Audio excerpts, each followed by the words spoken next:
नमस्कार, जेके अपडेट में आपका स्वागत है। मैं हूं अश्विनी गुप्ता। दोस्तों, घुटनों का दर्द एक बहुत ही आम बात है और आजकल का जिस प्रकार का हमारा रहन-सहन, खान-पान है, उसके चलते जैसे ही 40 की एज क्रॉस करते हैं लोगों में ये बात कॉमन हो जाती है और जैसे-जैसे एज बढ़ती जाती है, उसके साथ-साथ ये दर्द भी बढ़ता ही जाता है। घुटनों के दर्द की क्या कारण है, क्या वजह है, उसका सही समय पर सही इलाज कब किया जा सकता है, इसी पर बात करने के लिए हमारे साथ यहाँ पर मौजूद हैं पल्स हॉस्पिटल जम्मू के डॉक्टर हैं, डॉक्टर सुमित महाजन, जो कि जॉइंट रिप्लेसमेंट सर्जन हैं। इनसे हम बात करेंगे। डॉक्टर साहब, ये बताएं कि जो घुटनों में दर्द होता है, किस पोजीशन पे आकर उसका जॉइंट रिप्लेसमेंट करने की ज़रूरत पड़ती है? Thank you for having me.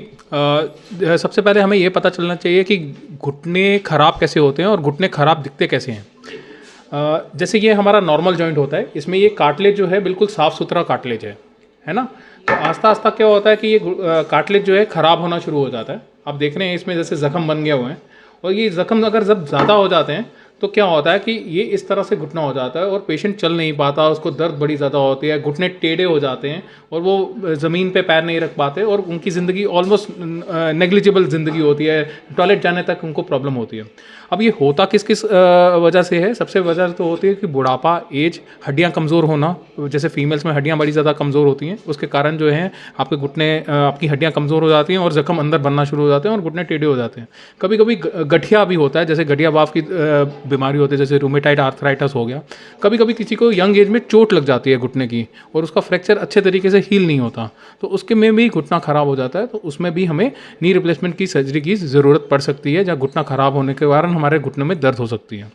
Obesity बहुत बड़ा रीज़न है, जैसे मोटापा बहुत बड़ा रीज़न है कि जिसमें घुटने बिल्कुल ख़राब हो जाते हैं। क्योंकि अगर भगवान ने 2 पिलर दिए हैं, उसमें बोला कि बिल्डिंग इतनी बनानी है और आपने बनाई बहुत बड़ी बिल्डिंग, तो घुटने तो पिलर्स तो बेंड होंगे ही होंगे।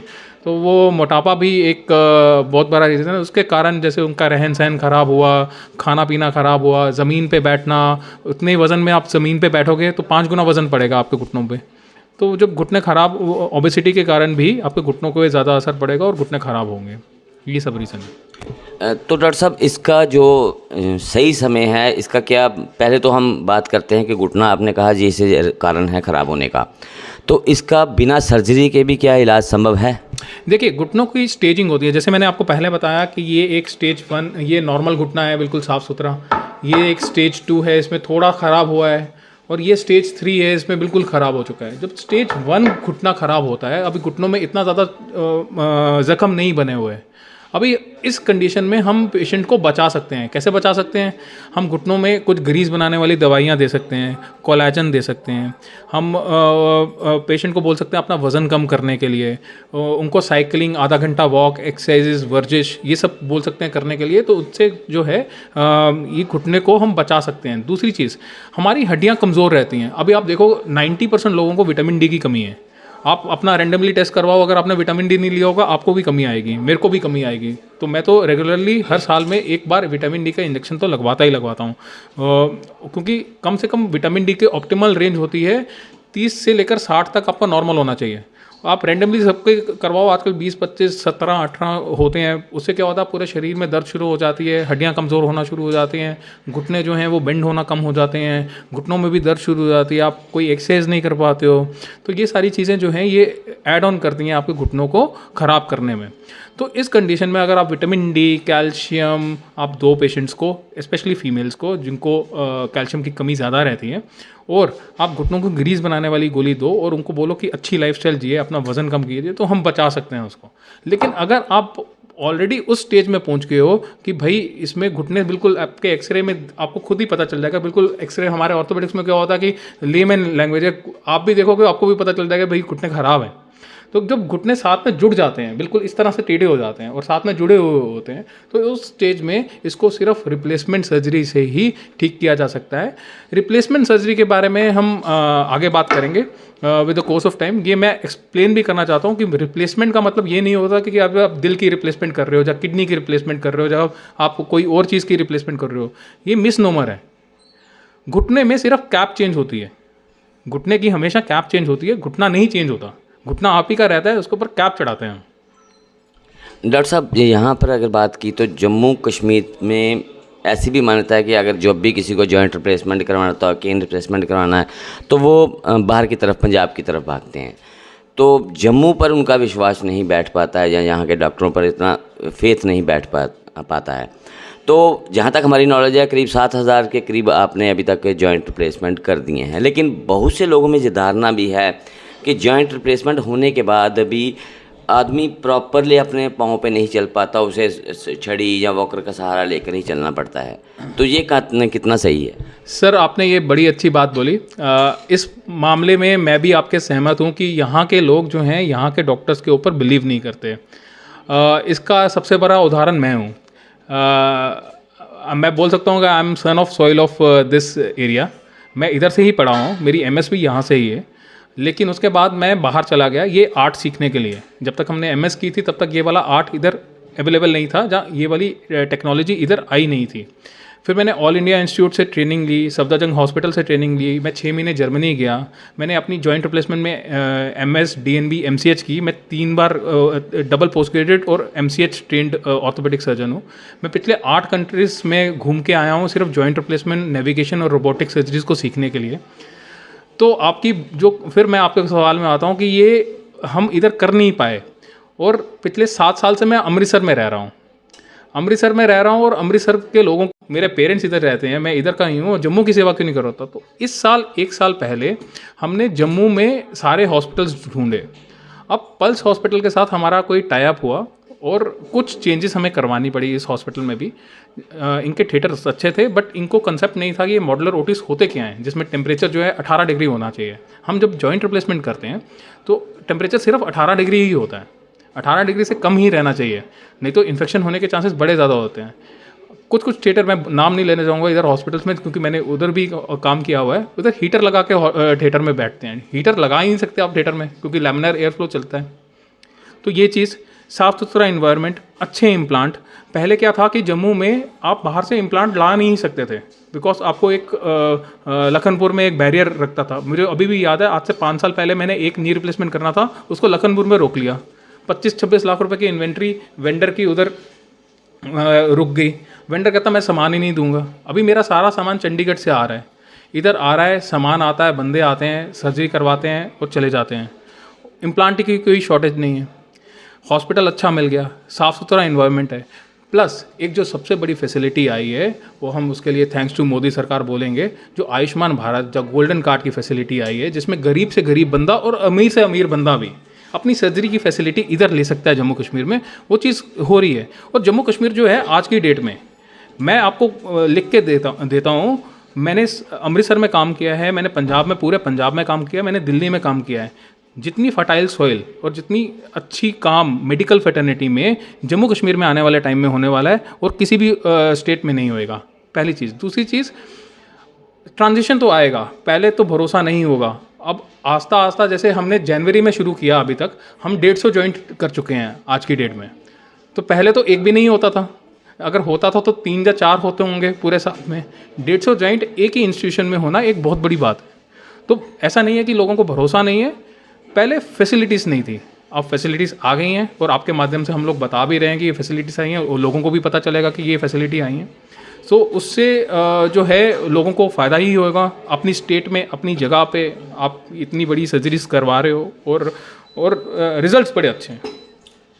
जॉइंट रिप्लेसमेंट की अगर हम बात करें, तो जैसा कि आपने कहा, हम आगे बात करेंगे। तो जॉइंट रिप्लेसमेंट जो है, ये कितनी तरह का होता है? जिसे हम केन रिप्लेसमेंट भी बोल देते हैं, जिसे हम कूल्हे का भी कई बार उसको रिप्लेस करवाते हैं, घुटनों का करवाते हैं, जो कई बार एड़ी का जो नीचे वाला, हाँ, उसको भी हम रिप्लेस करवाते हैं। तो इसकी सबकी ज़रूरत कब महसूस होती है? हम जॉइंट रिप्लेसमेंट में, जैसे मैंने पहले भी बताया कि जॉइंट रिप्लेसमेंट एक मिसनोमर है।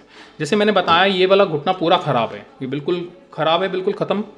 उसके बाद हमने क्या करना होता है कि इसमें सिर्फ ये ऊपर वाली कैप डलती है, आप देख रहे हैं, ये पूरी ऊपर वाली कैप डलती है, ये चीज़ निकल जाती है। इसके बाद आप ये नीचे वाली कैप, ये इधर डल जाती है, और बीच में एक प्लास्टिक होता है।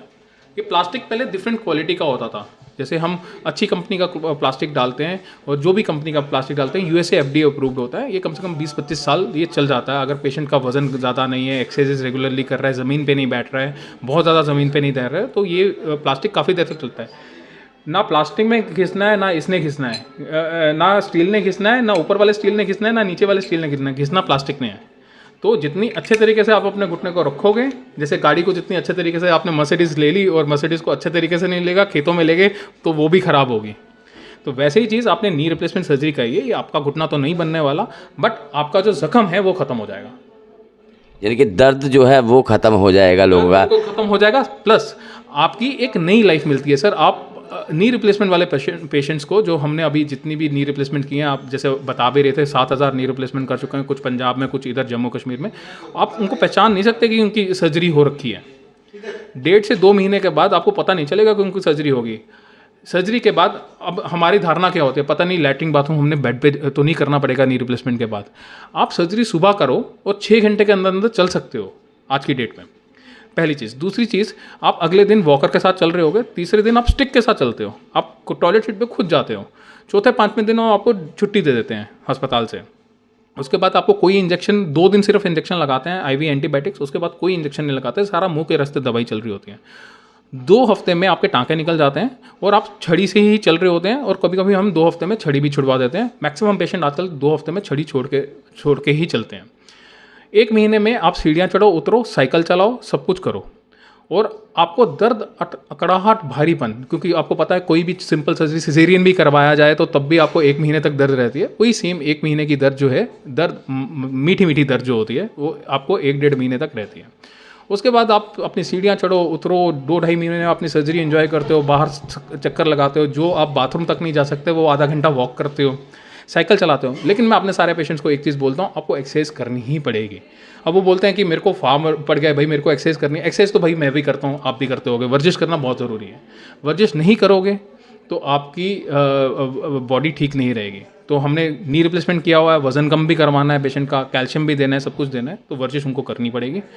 बहुत देर तक हम बोलते हैं ज़मीन पे ना बैठो, बैठ सकते हो। जैसे पहले ज़माने में बोलते थे, हाय नी रिप्लेसमेंट करवाया तो ज़मीन में तो बैठ ही नहीं सकते।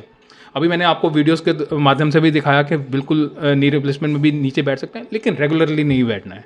रोज़ रोज़ आप बैठोगे तो घुटने की लाइफ कम हो जाएगी, बिकॉज जब भी आप ज़मीन पे बैठोगे 5 गुना वजन पड़ता है, और ये जुड़ता तो सीमेंट के साथ है, एक बोन सीमेंट होता है उसके साथ जुड़ता है, तो लूजनिंग होने के चांसेस हो जाते हैं। जो ये चीज़ 25-26 साल चलनी है, वही चीज़ आपकी 10-15 साल चलेगी। डॉक्टर साहब, आपने बताया कि आयुष्मान भारत में भी ये सुविधा उपलब्ध है, तो लोगों में ये भी रहता है बहुत बार कि आयुष्मान भारत में डॉक्टर सही प्रकार से इलाज नहीं करते हैं या ऐसा, तो क्या इसमें कितना सच्चाई है? सर देखिए, ऐसा है कि अगर हम नहीं करते होते सच्चाई तो हमारे पास पेशेंट नहीं आते, क्योंकि हमारे पास जो मेन रेफरेंस है, चलो आपके माध्यम से तो हम बता ही रहे हैं, लेकिन आपके माध्यम से पहले भी हम 150 जॉइंट कर चुके हैं, है ना। सो पेशेंट टू पेशेंट ही आता है हमारे पास, जो मेन है। अगर एक पेशेंट ठीक होके जाता है तो दूसरा पेशेंट भेजते हैं वो। सो ये मैं मानने से इनकार करूंगा कि आयुष्मान भारत से आप पेशेंट नहीं है वो। हाँ, डॉक्टर का फ़र्क हो सकता है, जैसे एक डॉक्टर का फ़र्क हो सकता है, दूसरे डॉक्टर का फ़र्क हो सकता है, बात करने में दिक्कत हो सकती है। वो आयुष्मान भारत हो, कैश हो, किसी भी प्रकार से वो हो सकता है, लेकिन पेशेंट के लिए ऑनेस्टी रखना मेरे ख्याल से डॉक्टर की सबसे बड़ी चीज़ होती है कि आप जो भी इलाज कर रहे हो वो सही तरीके से कर रहे हो, डॉक्टर आपकी बात माने, आप पेशेंट की बात मानो। ऐसे तो है नहीं कि आजकल के ज़माने में आप डॉक्टर भगवान का रूप है, वैसा वाला भी नहीं है, क्योंकि डॉक्टर्स को हमेशा एज ए कंज्यूमर, मतलब कि पेशेंट डॉक्टर के लिए एक एज ए कंज्यूमर है ना। पेशेंट्स कहेंगे कि डॉक्टर को हमें ये चीज़ देनी है, और डॉक्टर हमें हॉस्पिटैलिटी बिजनेस में, हम इसको हॉस्पिटल बिजनेस में नहीं बोलते हैं, हॉस्पिटैलिटी बिजनेस में बोलते हैं। तो पेशेंट को तो केयर देनी ही पड़ेगी, वो यहाँ आयुष्मान का हो, यहाँ कैश का हो, कोई डिस्पैरिटी नहीं होती सर, एटलीस्ट प्राइवेट हॉस्पिटल्स में तो नहीं होती। बहुत बहुत शुक्रिया हमसे बात करने के लिए। तो ये थे डॉक्टर सुमित महाजन, जिन्होंने बताया कि किस प्रकार से पल्स हॉस्पिटल में भी अभी ये करीब 150 सर्जरीज जहाँ पर कर चुके हैं, और जिसमें सभी के सभी सफल इलाज जहाँ पर किया गया है। तो अगर आपके भी घुटनों में किसी प्रकार की कोई दिक्कत है तो आप भी डॉक्टर सुमित महाजन से यहाँ पर पल्स हॉस्पिटल जम्मू में आकर मिल सकते हैं, इनसे सलाह ले सकते हैं। हो सकता है कि आपका घुटना अभी इतना नहीं ख़राब हो, आपको उसकी सर्जरी की ज़रूरत भी ना हो। जिस प्रकार डॉक्टर साहब ने पहले भी बताया है कि हर एक घुटना जो अपनी स्टेज पर पहुंचता है उसके बाद ही सर्जरी की ज़रूरत पड़ती है। तो हो सकता है अभी आपके घुटने में थोड़ी सी प्रॉब्लम हो, इसलिए देर ना करें। आयुष्मान भारत में भी जो कार्ड है उसमें भी यहाँ पर ये सर्जरी अवेलेबल है, इसका पूरा इलाज यहाँ पर अवेलेबल है। तो अगर आपको भी इस प्रकार की कोई दिक्कत है तो आप ज़रूर पल्स हॉस्पिटल में संपर्क करें। तो मुझे अश्विनी गुप्ता को कैमरामैन नरेंद्र शर्मा के साथ दें इजाज़त। आप जुड़े रहें जेके अपडेट के साथ।